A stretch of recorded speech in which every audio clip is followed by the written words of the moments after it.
বাজে একটা ইনসিডেন্ট ঘটে গেছে আমাদের সাথে। ব্রেকফাস্ট করে আমি, দিদি আর দীপঙ্কর দা টুয়ার্ডস সমুদ্রের পথে হাঁটছিলাম, দিদির ফোনটা পকেট মার হয়ে গেছে। Good morning everyone and welcome back to the channel. বাইরে পড়ছে তুমুল বৃষ্টি। কালকে রাত্রিবেলা খাওয়া দাওয়া করার পর আর শরীরে একটু এনার্জি ছিল না যে ব্লগটা কন্টিনিউ করব, তো ডিনার করে এসে শুয়ে পড়েছিলাম। আর আজকে সকালবেলা ঘুম থেকে উঠে মানে ভোর থেকে তুমুল বৃষ্টি হচ্ছিল, তো সেটা একবার তোমাদেরকে দেখাচ্ছি। আর চলো আর বেশি বকবক না করে ভিডিওটা স্টার্ট করি। বাইরে হচ্ছে তুমুল বৃষ্টি, অনেক বৃষ্টি আরও জোরে পড়ছিল, এখন ওটা থেমে গেছে।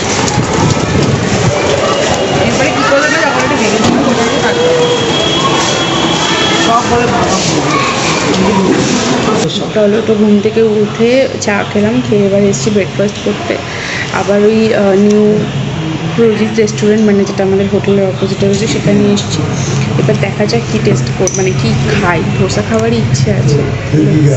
ফুল মেনু কার্ডে অনেক কিছু আছে, ধোসা, ব্রেড, টোস্ট। তোমরা চাইলে এখানে খেতেই পারো।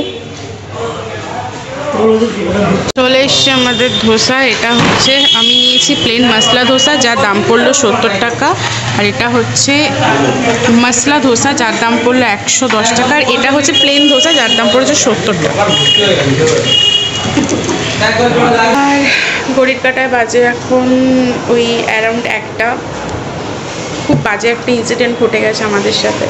ব্রেকফাস্ট করে আমি, দিদি আর দীপঙ্কর দা টুয়ার্ডস সমুদ্রের পথে হাঁটছিলাম, দিদির ফোনটা পকেট মার হয়ে গেছে। মানে জাস্ট ফিউ অফ সেকেন্ড, মানে দিদি মানে কি বলবো, দিদি জাস্ট ফোনটা বার করে ব্লগটা শুরু করেছে। ব্লগটা শুরু করে বলে যে ব্রেকফাস্ট করে বেরিয়েছি আমরা, বলে ফোনটা পকেটে ঢুকিয়েছে। আর আমরা জাস্ট শ্রী চৈতন্যর ওই রাস্তাটা দিয়ে বেরোচ্ছি, কেউ একটা দিদিকে মেবি ধাক্কা মারলো। দিদি সেটা পরে বুঝতে পেরেছি যে ধাক্কা মেরে ফোনটা গেছে।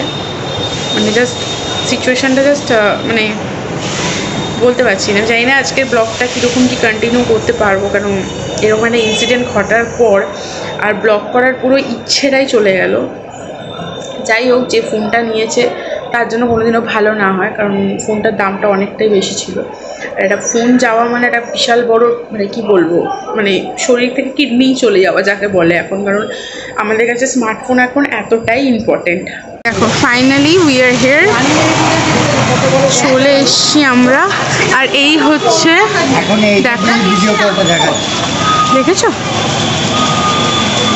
পুরো মন্দিরের হুলিয়াটা চেঞ্জ হয়ে যাচ্ছে। কিছু বুঝতে পারছো কি তোমরা? 2 মাস আগে যেটা দেখিয়েছিলাম তোমাদের ভিডিওয়ে, 2 মাস পর কিন্তু পুরো চেঞ্জ। দেখো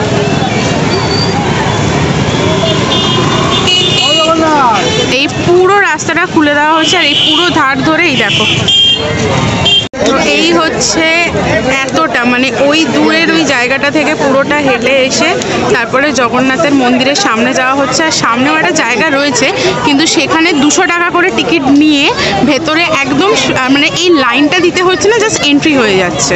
মন্দিরের ঠিক অপোজিটেই তোমরা পেয়ে যাবে এরকম পরপর জুতো, মোবাইল, মানে সেফটিতে রাখার জায়গা, যেখানে আমরাও আজকে রেখেছিলাম। দর্শন হচ্ছে। আর এই যে এখানে একটা জায়গা রেখেছে, যেখান থেকে 200 টাকা দিলে একদম এই সামনে থেকে এন্ট্রি হয়ে যাচ্ছে। অসম্ভব সুন্দর করে দিয়েছে পুরী, অসম্ভব সুন্দর। যে পুরো গেটটা করেছে, এটা একদম সেই ওই মুখ অবধি পুরো গেট রয়েছে। আর মন্দিরের এই যে রাস্তাটা, মানে এই জায়গাটা পুরোটা ফাঁকা করে দিয়েছে একদম। ওই দিকেও সেম, আর এইদিকেও তাই। এই বছর আমি জানি না কি হচ্ছে আমার সাথে, হঠাৎ ভগবানরা কেন আমাকে ডেকে নিচ্ছে।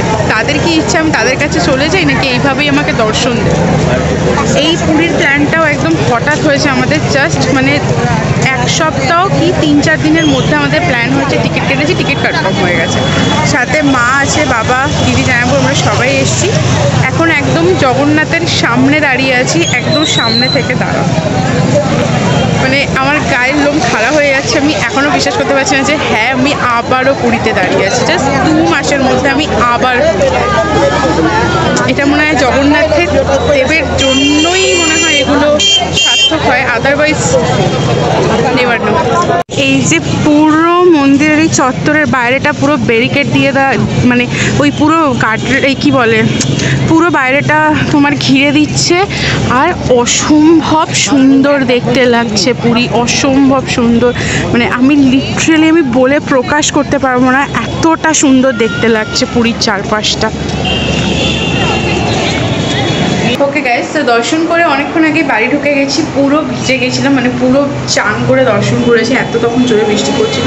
আর স্টিল নাও এখনও বৃষ্টি হচ্ছে, হয়তো কোনো কারণে নিম্নচাপ সৃষ্টি হয়েছে, বাট বিভৎস বৃষ্টি হচ্ছে, মানে স্টিল বৃষ্টি হচ্ছে, তারা তোমাদের দেখাচ্ছে। এই দেখো, এইটা হচ্ছে সেই আমাদের স্বর্গ, এই দিক দিয়ে হচ্ছে স্বর্গদ্বারের রাস্তা, আর এদিকে হচ্ছে মন্দিরের রাস্তা, আর এখানে এখন তুমুল বৃষ্টি হচ্ছে।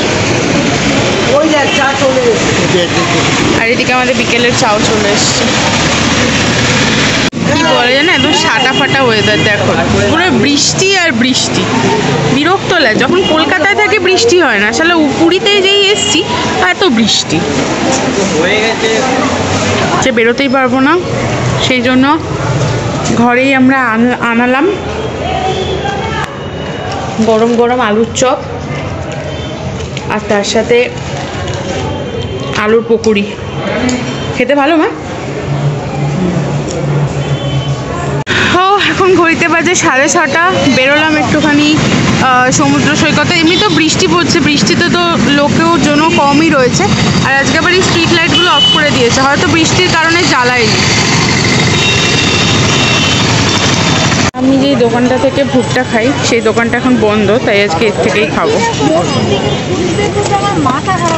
এখন ধরে খুঁজলাম, কিছুই এখন খাবার নেই, বৃষ্টির কারণে মনে হয় সব মানে বন্ধ।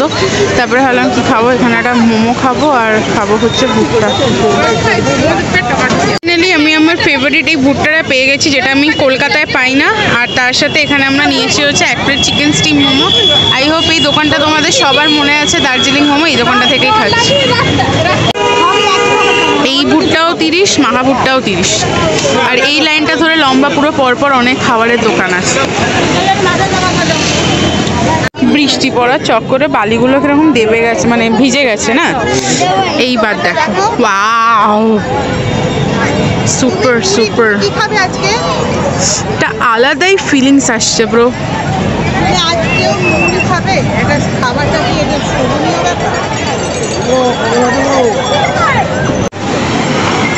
চলে এসেছি সমুদ্র সৈকত, পুরী, মাই ফেভারিট প্লেস।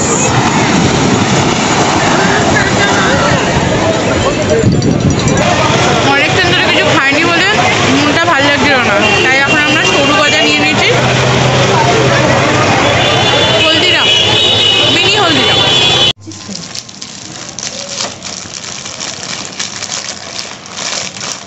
একটা কোয়ান্টিটি না, অনেক। দুটো চিকেন দিয়েছে, এখানে দুটো চিকেন দিয়েছে। এখন খেতে বলেছো? ঠিক আছে, না না আমরাও খেতে বসেছি।